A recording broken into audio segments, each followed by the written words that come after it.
Hey everybody, Jay here. Welcome back to the Homestead. Today what we're going to do is we're going to dig a hole and bury a 55-gallon bucket, and I'll explain in a little bit. All right everybody, so here we go. Here is our beautiful shed. We've spent pretty much $1,000 on rebuilding, restoring, jacking up, blah blah blah, you know it. But anyways, here's the root of our problems. Right here, we have a French drain system in our house. If you're not familiar with a French drain system, it's basically a gutterless house and there's a bunch of tubes under there. I don't know, you can look it up.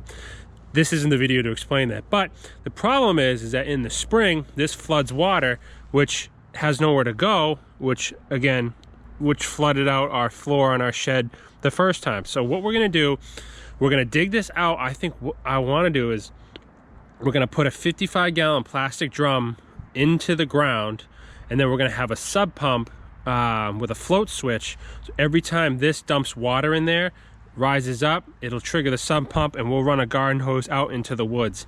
The problem is this is so low, I can't extend this because the grade comes back up. So obviously this is going to be what we have to do. So yeah, let's go ahead and hop on the backhoe, dig this out and sink a 55-gallon barrel in there. We'll cut the lid off and then yeah, we'll go from there.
Here is our trench.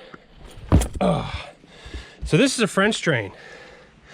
So what happens is this water flows out of here. Our house is right up there, obviously.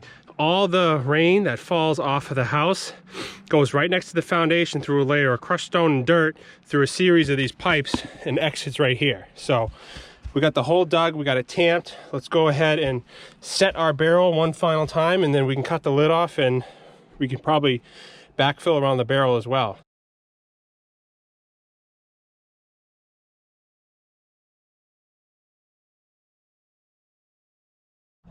All right, so there you go. You get the idea. What we're gonna do is we're gonna put this is stainless steel. I think we're gonna put this, we're gonna trace underneath, cut this grate out, and then we're gonna put this grate on top so water gets through but no leaves or anything cover it. So yeah, we're gonna trace this, cut this out on another day, and then go from there. All right, so this is kind of what we hacked up. We just cut a square and bent some corners. It's not perfect, but you should be able to make it with the hammer.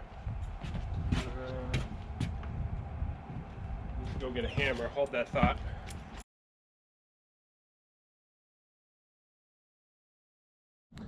All right everybody, so this is the final product. I don't mean to skip around, but sometimes time is money and I can't afford to film. I just need to kind of get out here and